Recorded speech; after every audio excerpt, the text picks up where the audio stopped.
Schalken the Painter by Sheridan Le Fanu. For he is not a man as I am, that we should come together, neither is there any that might lay his hand upon us both. Let him, therefore, take his rod away from me, and let not his fear terrify me. There exists at this moment, in good preservation, a remarkable work of Schalken's. The curious management of its lights constitutes, as usual in his pieces, the chief apparent merit of the picture. I say apparent, for in its subject, and not in its handling, however exquisite, consists its real value. The picture represents the interior of what might be a chamber in some antique religious building, and its foreground is occupied by a female figure in a species of white robe, part of which is arranged so as to form a veil. The dress, however, is not that of any religious order. In her hand the figure bears a lamp, by which alone her figure and face are illuminated, and her features wear such an arch smile as well becomes a pretty woman when practicing some prankish roguery. In the background, and, excepting where the dim red light of an expiring fire serves to define the form, in total shadow, stands the figure of a man dressed in the old Flemish fashion, in an attitude of alarm, his hand being placed upon the hilt of his sword, which he appears to be in the act of drawing. There are some pictures which impress one, I know not how, with a conviction that they represent not the mere ideal shapes and combinations which have floated through the imagination of the artist, but scenes, faces, and situations which have actually existed. There is in that strange picture something that stamps it as the representation of a reality.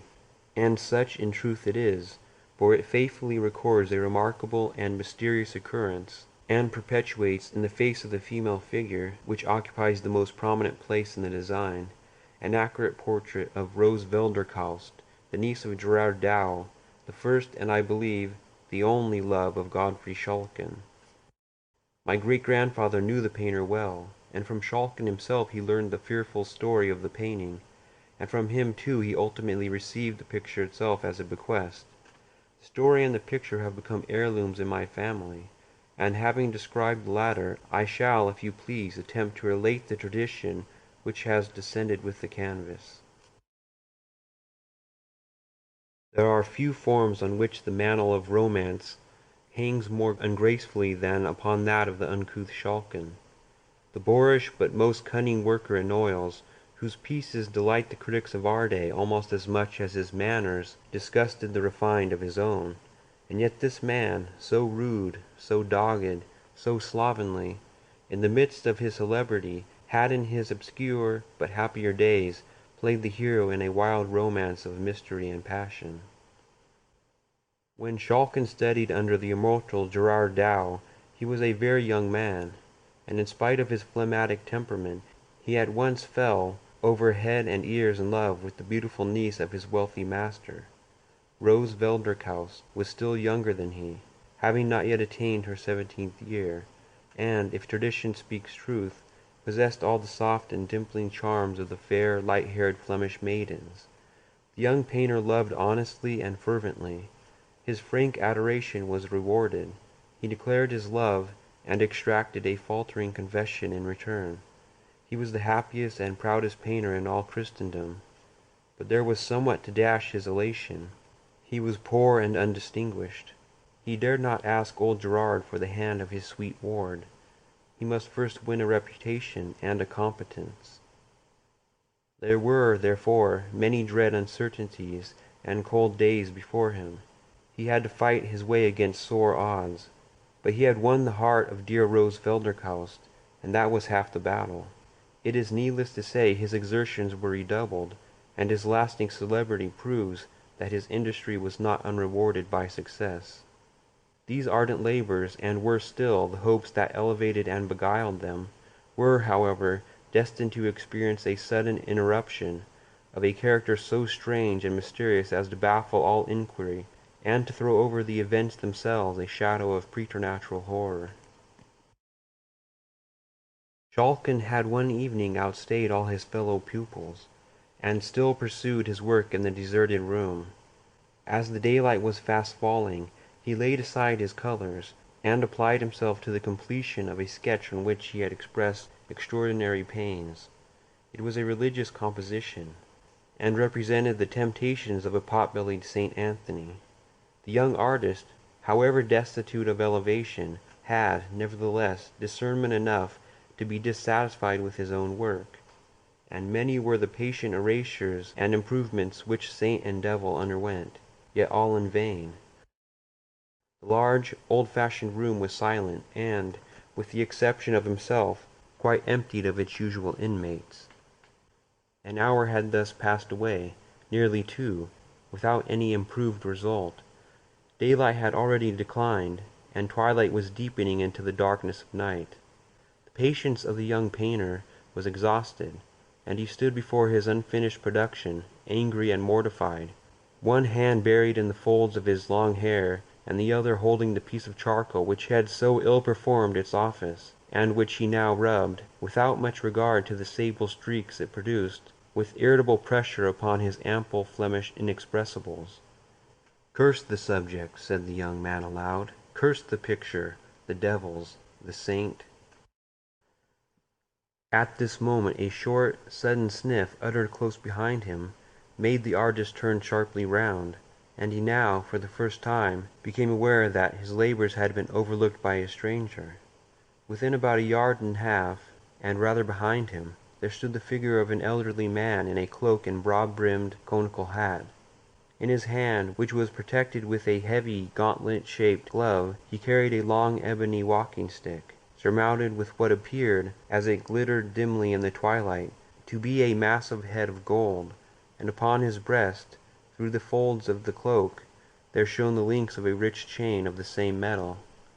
The room was so obscure that nothing further of the appearance of the figure could be ascertained, and his hat threw his features into profound shadow. It would not have been easy to conjecture the age of the intruder, but a quantity of dark hair escaping from beneath his sombre hat, as well as his firm and upright carriage, served to indicate that his years could not yet exceed 60 or thereabouts.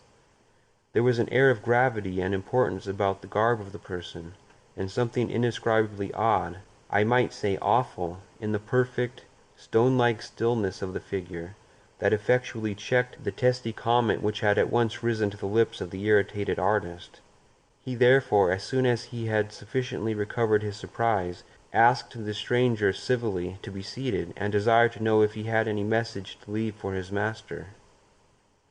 "Tell Gerard Dow," said the unknown, without altering his attitude in the smallest degree, "that Mynheer Vanderhausen of Rotterdam desires to speak with him on tomorrow evening at this hour, and if he please, in this room, upon matters of weight, that is all." The stranger, having finished this message, turned abruptly, and, with a quick but silent step, quitted the room, before Schalken had time to say a word in reply. The young man felt a curiosity to see in what direction the burgher of Rotterdam would turn, on quitting the studio, and for that purpose he went directly to the window which commanded the door. A lobby of considerable extent intervened between the inner door of the painter's room and the street entrance, so that Schalken occupied the post of observation before the old man could possibly have reached the street. He watched in vain, however. There was no other mode of exit. Had the queer old man vanished, or was he lurking about the recesses of the lobby for some sinister purpose? This last suggestion filled the mind of Schalken with a vague uneasiness, which was so unaccountably intense as to make him alike afraid to remain in the room alone and reluctant to pass through the lobby. However, with an effort which appeared very disproportioned to the occasion, he summoned resolution to leave the room, and, having locked the door and thrust the key in his pocket, without looking to the right or left, he traversed the passage which had so recently, perhaps still, contained the person of his mysterious visitant, scarcely venturing to breathe till he had arrived in the open street. "Mynheer Vanderhausen," said Gerard Dow within himself, as the appointed hour approached. "Mynheer Vanderhausen of Rotterdam. I never heard of the man till yesterday. What can he want of me? A portrait, perhaps, to be painted? Or a poor relation to be apprenticed? Or a collection to be valued? Or, pshaw, there's no one in Rotterdam to leave me a legacy. Well, whatever the business may be, we shall soon know it all. It was now the close of day, and again every easel, except that of Schalken, was deserted. Gerard Dow was pacing the apartment with the restless step of impatient expectation, sometimes pausing to glance over the work of one of his absent pupils, but more frequently placing himself at the window, from whence he might observe the passengers who threaded the obscure by-street in which his studio was placed. "Said you not, Godfrey," exclaimed Dow, after a long and fruitful gaze from his post of observation, and turning to Schalken, "that the hour he appointed was about 7 by the clock of the Stadthouse?" "It had just tolled 7 when I first saw him, sir," answered the student. "The hour is close at hand, then," said the master, consulting a horologe as large and as round as an orange. "Mynheer Vanderhausen from Rotterdam, is it not so?" "Such was the name." "And an elderly man, richly clad?" pursued Dow musingly. "As well as I might see," replied his pupil. "He could not be young, nor yet very old neither, and his dress was rich and grave, as might become a citizen of wealth and consideration." At this moment the sonorous boom of the Stadthouse clock tolled, stroke after stroke, the hour of 7. The eyes of both master and student were directed to the door, and it was not until the last peal of the bell had ceased to vibrate that Dow exclaimed, So, we shall have his worship presently, that is, if he means to keep his hour. If not, you may wait for him, Godfrey, if you court his acquaintance. But what, after all, if it should prove but a mummery got up by Van Carp, or some such wag? I wish you had run all risks, and cudgelled the old burgomaster soundly. I'd wager a dozen Rhenish his worship would have unmasked and pleaded old acquaintance in a trice. "Here he comes, sir," said Schalken, in a low monitory tone. And instantly, upon turning towards the door, Gerard Dow observed the same figure which had, on the day before, so unexpectedly greeted his pupil Schalken. There was something in the air of the figure which at once satisfied the painter that there was no masquerading in the case, and that he really stood in the presence of a man of worship. And so, without hesitation, he doffed his cap, and courteously saluting the stranger, requested him to be seated. The visitor waved his hand slightly, as if in acknowledgment of the courtesy, but remained standing. "I have the honor to see Mynheer Vanderhausen of Rotterdam," said Gerard Dow. "The same," was the laconic reply of his visitor. "I understand your worship desires to speak with me," continued Dow, "and I am here by appointment to wait your commands." "Is that a man of trust?" said Vanderhausen, turning toward Schalken, who stood at a little distance behind his master. "Certainly," replied Gerard. "Then let him take this box, and get the nearest jeweler or goldsmith to value its contents, and let him return hither with a certificate of the valuation." At the same time he placed a small case about 9 inches square in the hands of Gerard Dow, who was as much amazed at its weight as at the strange abruptness with which it was handed to him. In accordance with the wishes of the stranger, he delivered it into the hands of Schalken, and repeating his direction, dispatched him upon the mission. Schalken disposed his precious charge securely beneath the folds of his cloak, and rapidly traversing 2 or 3 narrow streets, he stopped at a corner house, the lower part of which was then occupied by the shop of a Jewish goldsmith. He entered the shop, and calling the little Hebrew into the obscurity of its back recesses, he proceeded to lay before him Vanderhausen's casket. On being examined by the light of a lamp, it appeared entirely cased with lead, the outer surface of which was much scraped and soiled, and nearly white with age. This having been partially removed, there appeared beneath a box of some hard wood, which also they forced open, and after the removal of 2 or 3 folds of linen, they discovered its contents to be a mass of golden ingots, closely packed, and, as the Jew declared, of the most perfect quality. Every ingot underwent the scrutiny of the little Jew, who seemed to feel an Epicurean delight in touching and testing these morsels of the glorious metal, and each one of them was replaced in its berth with the exclamation, "Mein Gott! How very perfect! Not one grain of alloy! Beautiful! Beautiful!" The task was at length finished, and the Jew certified under his hand the value of the ingots submitted to his examination to amount to many thousand rix dollars. With the desired document in his pocket, and the rich box of gold carefully pressed under his arm, and concealed by his cloak, he retraced his way, and entering the studio, found his master and the stranger in close conference. Schalken had no sooner left the room, in order to execute the commission he had taken in charge, than Vanderhausen addressed Gerard Dow in the following terms. "I cannot tarry with you tonight more than a few minutes, and so I shall shortly tell you the matter upon which I come. You visited the town of Rotterdam some 4 months ago, and then I saw in the church of St. Lawrence your niece, Rose Velderkaus. I desire to marry her, and if I satisfy you that I am wealthier than any husband you can dream of for her, I expect that you will forward my suit with your authority. If you approve my proposal, you must close with it here and now, for I cannot wait for calculations and delays." Gerard Dow was hugely astonished by the nature of Mynheer Vanderhausen's communication, but he did not venture to express surprise, for besides the motives supplied by prudence and politeness, the painter experienced a kind of chill and oppression like that which is said to intervene when one is placed in unconscious proximity with the object of a natural antipathy, an undefined but overpowering sensation, while standing in the presence of the eccentric stranger, which made him very unwilling to say anything which might reasonably offend him.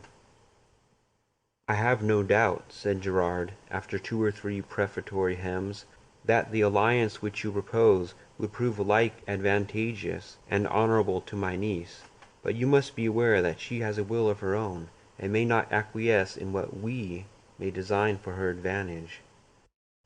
"Do not seek to deceive me, Sir Painter," said Vanderhausen. "You are her guardian, she is your ward. She is mine if you like to make her so." The man of Rotterdam moved forward a little as he spoke, and Gerard Dow, he scarcely knew why, inwardly prayed for the speedy return of Schalken. "I desire," said the mysterious gentleman, "to place in your hands at once an evidence of my wealth, and a security for my liberal dealing with your niece.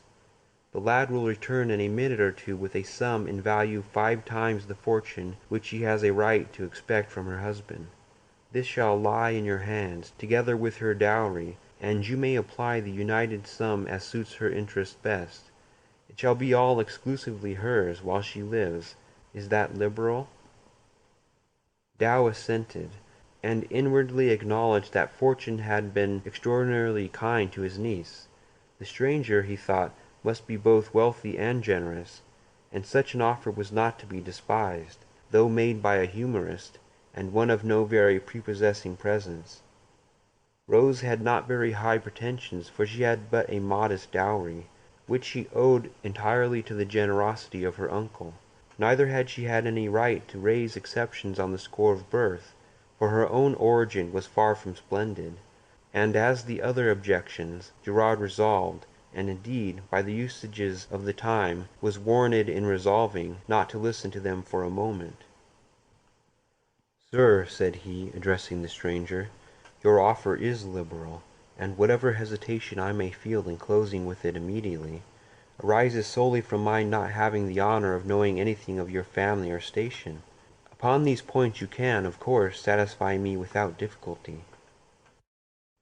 "As to my respectability," said the stranger dryly, "you must take that for granted at present. Pester me with no inquiries. You can discover nothing more about me than I choose to make known. You shall have sufficient security for my respectability. My word, if you are honorable; if you are sordid, my gold."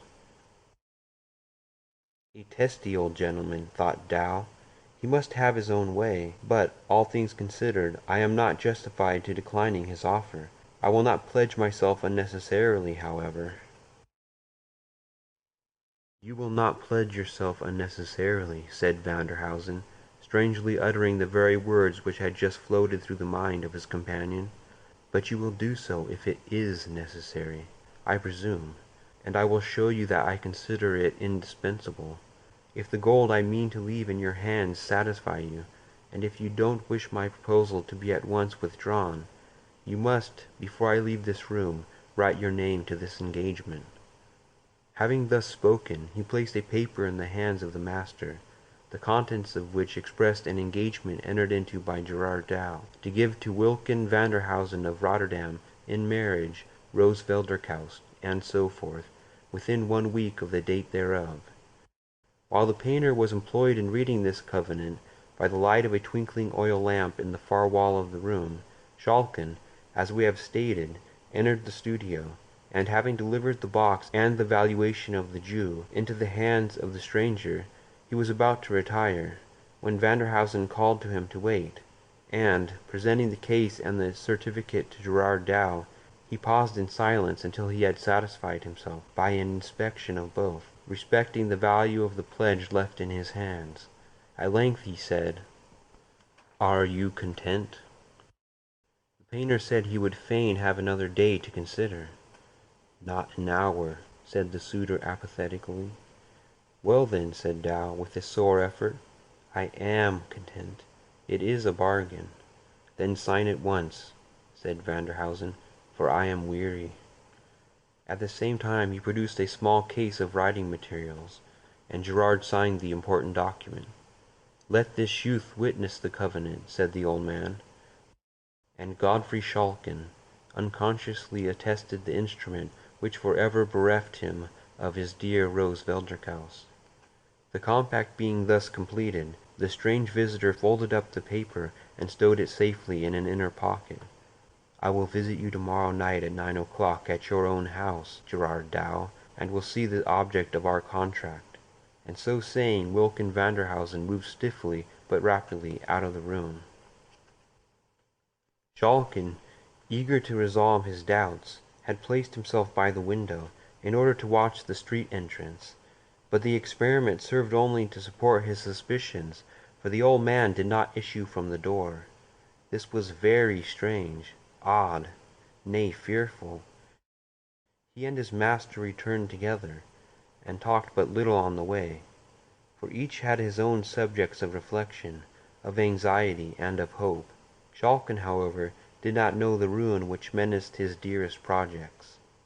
Gerard Dow knew nothing of the attachment which had sprung up between his pupil and his niece, and even if he had, it is doubtful whether he would have regarded its existence as any serious obstruction to the wishes of Mynheer Vanderhausen. Marriages were then and there matters of traffic and calculation, and it would have appeared as absurd in the eyes of the guardian to make a mutual attachment an essential element in a contract of the sort as it would have been to draw up his bonds and receipts in the language of romance. The painter, however, did not communicate to his niece the important step which he had taken in her behalf, a forbearance caused not by any anticipated opposition on her part, but solely by a ludicrous consciousness that if she were to ask him for a description of her destined bridegroom, he would be forced to confess that he had not once seen his face, and if called upon, would find it absolutely impossible to identify him. Upon the next day, Gerard Dow, after dinner, called his niece to him, and having scanned her person with an air of satisfaction, he took her hand, and looking upon her pretty innocent face with a smile of kindness, he said, "Rose, my girl, that face of yours will make your fortune." Rose blushed and smiled. Such faces and such tempers seldom go together, and when they do, the compound is a love charm few heads or hearts can resist. Trust me, you will soon be a bride, girl.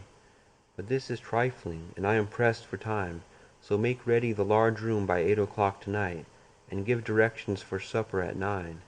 I expect a friend, and observe me, child, do you trick yourself out handsomely. I will not have him think us poor or sluttish."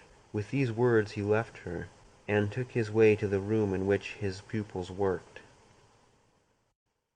When the evening closed in, Gerard called Schalken, who was about to take his departure to his own obscure and comfortless lodgings, and asked him to come home and sup with Rose and Vanderhausen. The invitation was, of course, accepted, and Gerard Dow and his pupil soon found themselves in the handsome and, even then, antique chamber which had been prepared for the reception of the stranger.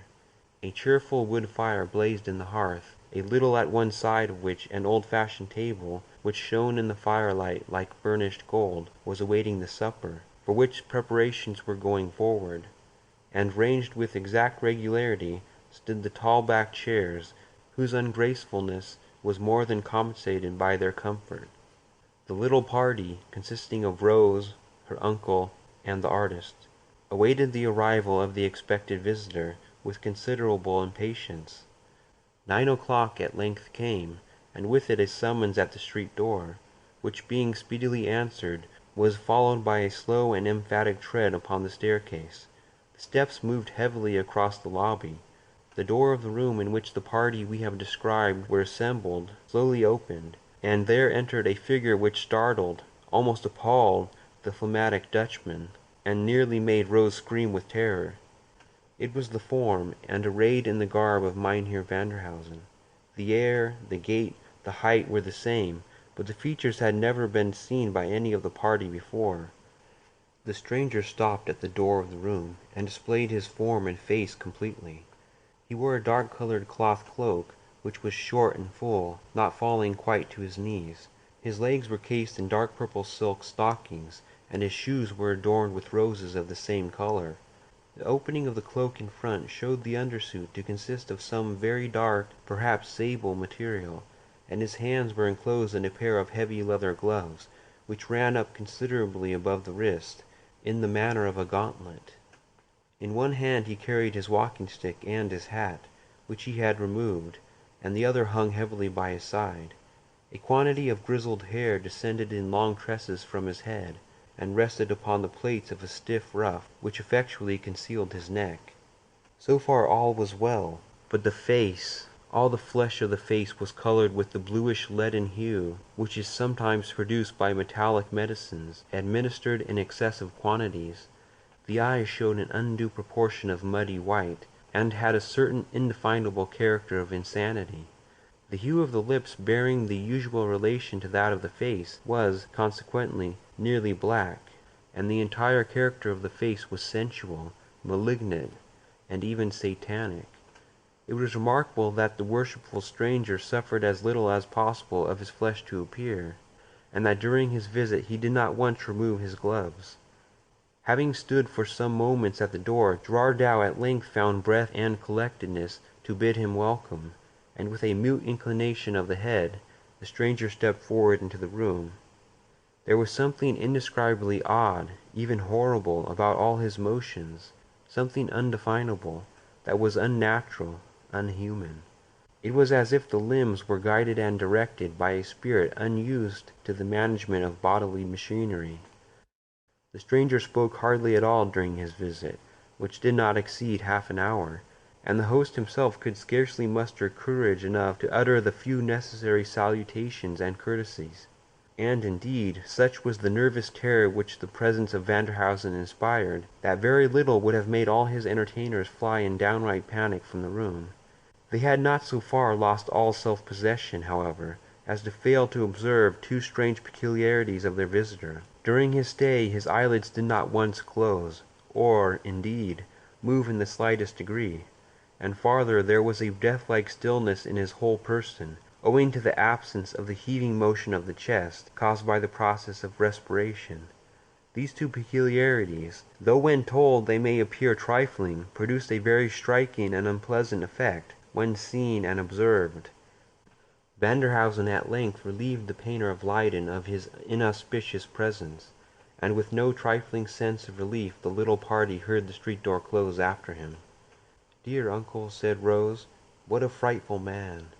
I would not see him again for the wealth of the States." "Tush, foolish girl," said Dow, whose sensations were anything but comfortable. "A man may be as ugly as the devil, and yet, if his heart and actions are good, he is worth all the pretty-faced perfumed puppies that walk the mall. Rose, my girl, It is very true he has not thy pretty face, but I know him to be wealthy and liberal, and were he 10 times more ugly, these two virtues would be enough to counterbalance all his deformity, and if not sufficient actually to alter the shape and hue of his features, at least enough to prevent one thinking them so much amiss. "Do you know, uncle," said Rose, "when I saw him standing at the door, I could not get it out of my head that I saw the old painted wooden figure that used to frighten me so much in the church of St. Lawrence at Rotterdam." Gerard laughed, though he could not help inwardly acknowledging the justness of the comparison. He was resolved, however, as far as he could, to check his niece's disposition to dilate upon the ugliness of her intended bridegroom, although he was not a little pleased, as well as puzzled, to observe that she appeared totally exempt from that mysterious dread of the stranger which, he could not disguise it from himself, considerably affected him, as also his pupil Godfrey Schalken.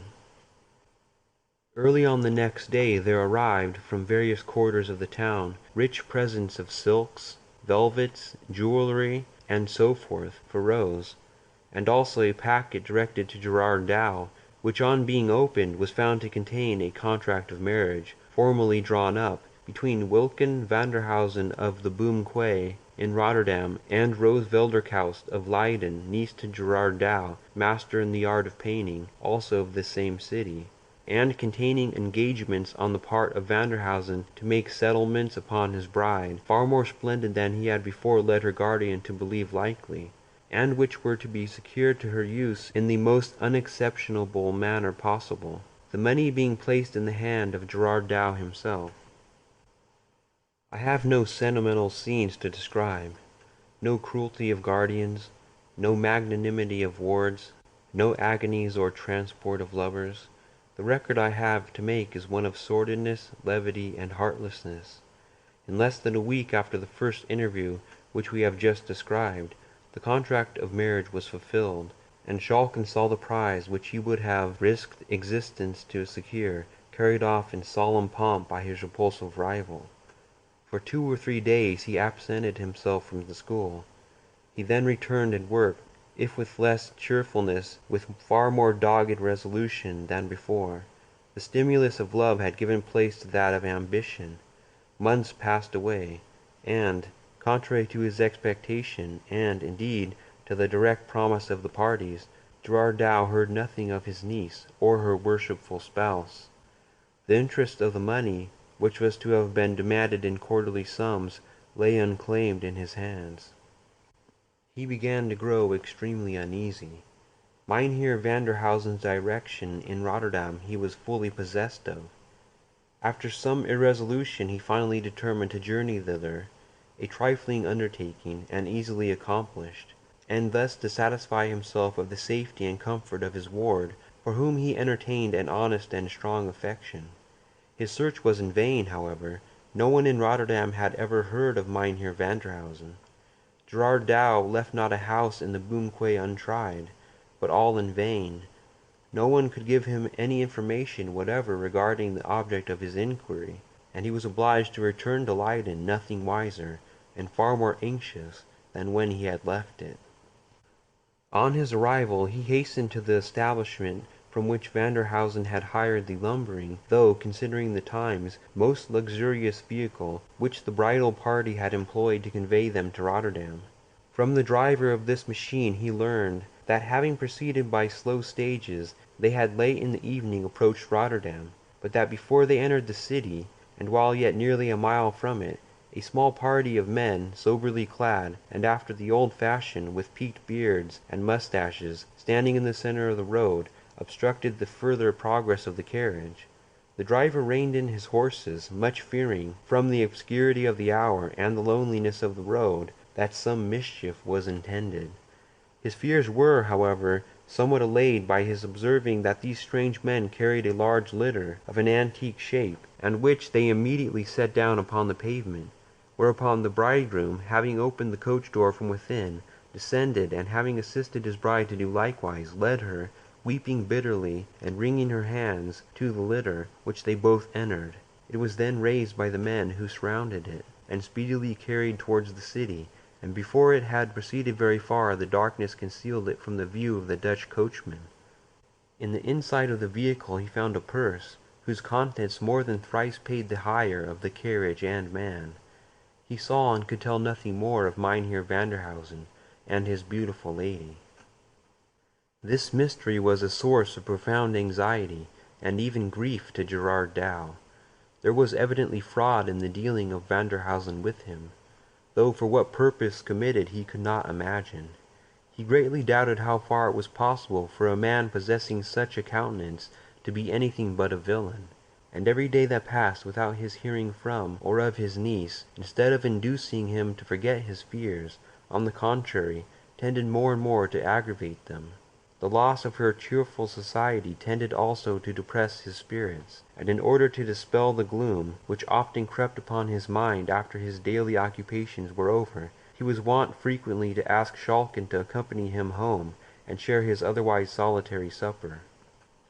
One evening the painter and his pupil were sitting by the fire, having accomplished a comfortable meal, and had yielded to the silent and delicious melancholy of digestion, when their ruminations were disturbed by a loud sound at the street door, as if occasioned by some person rushing and scrambling vehemently against it. A domestic had run without delay to ascertain the cause of the disturbance, and they heard him twice or thrice interrogate the applicant for admission, but without eliciting any other answer but a sustained reiteration of sounds. They heard him then open the hall door, and immediately there followed a light and rapid tread on the staircase. Schalken advanced towards the door. It opened before he reached it, and Rose rushed into the room. She looked wild, fierce and haggard with terror and exhaustion, but her dress surprised them as much as even her unexpected appearance. It consisted of a kind of white woolen wrapper, made close about the neck, and descending to the very ground. It was much deranged and travel-soiled. The poor creature had hardly entered the chamber when she fell senseless on the floor. With some difficulty they succeeded in reviving her, and on recovering her senses, she instantly exclaimed in a tone of terror rather than mere impatience, "Wine! Wine! Quickly, or I'm lost!" Astonished and almost scared at the strange agitation in which the call was made, they at once administered to her wishes, and she drank some wine with a haste and eagerness which surprised them. She had hardly swallowed it when she exclaimed with the same urgency, "Food, for God's sake, food, at once, or I perish!"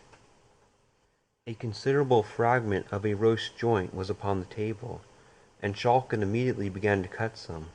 But he was anticipated, for no sooner did she see it than she caught it, a more than mortal image of famine, and with her hands and even with her teeth she tore off the flesh and swallowed it. When the paroxysm of hunger had been a little appeased, she appeared on a sudden overcome with shame, or it may have been that other more agitating thoughts overpowered and scared her, for she began to weep bitterly and to wring her hands. "Oh, send for a minister of God," said she. "I am not safe till he comes. Send for him speedily." Gerard Dow dispatched a messenger instantly, and prevailed on his niece to allow him to surrender his bedchamber to her use. He also persuaded her to retire to it at once to rest. Her consent was extorted upon the condition that they would not leave her for a moment. "Oh, that the holy man were here," she said. "He can deliver me. The dead and the living can never be one. God has forbidden it." With these mysterious words she surrendered herself to their guidance, and they proceeded to the chamber which Gerard Dow had assigned to her use. Do not leave me for a moment," said she. "I am lost forever if you do." Gerard Dow's chamber was approached through a spacious apartment, which they were now about to enter. He and Schalken each carried a candle, so that a sufficiency of light was cast upon all surrounding objects. They were now entering the large chamber, which, as I have said, communicated with Dow's apartment, when Rose suddenly stopped, and, in a whisper which thrilled them both with horror, she said, "Oh God, he is here! He is here! See! See! There he goes!" She pointed towards the door of the inner room, and Schalken thought he saw a shadowy and ill-defined form gliding into that apartment. He drew his sword, and, raising the candle so as to throw its light with increased distinctness upon the objects in the room, He entered the chamber into which the shadow had glided. No figure was there, nothing but the furniture which belonged to the room, and yet he could not be deceived as to the fact that something had moved before them into the chamber. A sickening dread came upon him, and the cold perspiration broke out in the heavy drops upon his forehead. Nor was he more composed when he heard the increased urgency and agony of entreaty with which Rose implored them not to leave her for a moment. "I saw him," said she. "He's here. I cannot be deceived. I know him. He's by me. He is with me. He's in the room. Then, for God's sake, as you would save me, do not stir from beside me." They at length prevailed upon her to lie down upon the bed, where she continued to urge them to stay by her. She frequently uttered incoherent sentences, repeating again and again, "The dead and the living cannot be one. God has forbidden it." And then again, "Rest to the wakeful, sleep to the sleepwalkers." These and such mysterious and broken sentences she continued to utter until the clergyman arrived. Gerard Dow began to fear, naturally enough, that terror or ill-treatment had unsettled the poor girl's intellect, and he half suspected, by the suddenness of her appearance, the unseasonableness of the hour, and above all, from the wildness and terror of her manner, that she had made her escape from some place of confinement for lunatics, and was in imminent fear of pursuit. He resolved to summon medical advice as soon as the mind of his niece had been in some measure set at rest by the offices of the clergyman, whose attendance she had so earnestly desired. And until this object had been attained, he did not venture to put any questions to her, which might possibly, by reviving painful or horrible recollections, increase her agitation. The clergyman soon arrived, a man of ascetic countenance and venerable age, one whom Gerard Dow respected very much, forasmuch as he was a veteran polemic, though one perhaps more dreaded as a combatant than beloved as a Christian, of pure morality, subtle brain, and frozen heart. He entered the chamber which communicated with that in which Rose reclined, and immediately on his arrival she requested him to pray for her, as for one who lay in the hands of Satan, and who could hope for deliverance only from heaven. That you may distinctly understand all the circumstances of the event which I am going to describe, it is necessary to state the relative position of the parties who were engaged in it.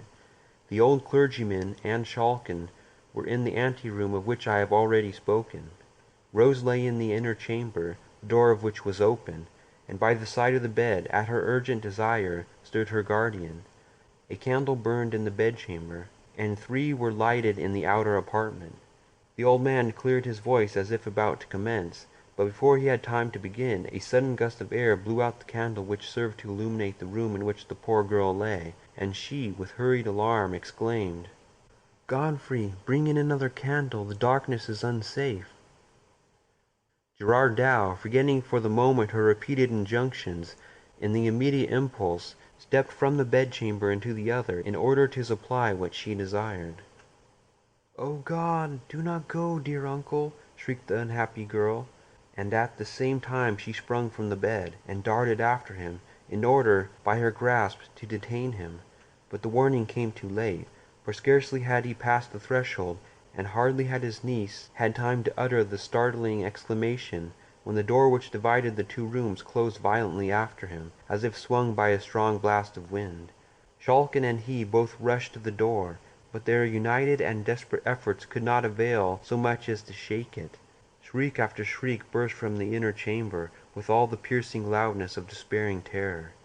Schalken and Dow applied every nerve to force upon the door, but all in vain. There was no sound of struggling from within, but the screams seemed to increase in loudness, and at the same time they heard the bolts of the lattice window withdrawn, and the window itself grated upon the sill as if thrown open. One last shriek, so long and piercing and agonized as to be scarcely human, swelled from the room, and suddenly there followed a death-like silence.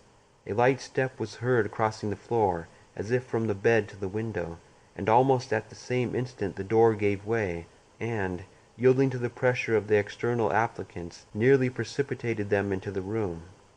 It was empty. The window was open, and Schalken sprung to a chair and gazed out upon the street and canal below. He saw no form, but he saw, or thought he saw, the waters of the broad canal beneath settling ring after ring in heavy circles, as if a moment before disturbed by the submission of some ponderous body. No trace of Rose was ever after found, nor was anything certain respecting her mysterious wooer discovered or even suspected. No clue, whereby to trace the intricacies of the labyrinth and to arrive at its solution, presented itself. But an incident occurred, which, though it will not be received by our rational readers in lieu of evidence, produced nevertheless a strong and a lasting impression upon the mind of Schalken. Many years after the events which we have detailed, Schalken, then residing far away, received an intimation of his father's death, and of his intended burial upon a fixed day in the church of Rotterdam. It was necessary that a very considerable journey should be performed by the funeral procession, which, as it will be readily believed, was not very numerously attended. Schalken with difficulty arrived in Rotterdam late in the day upon which the funeral was appointed to take place. It had not then arrived. Evening closed in, and still it did not appear. Schalken strolled down to the church. He found it open.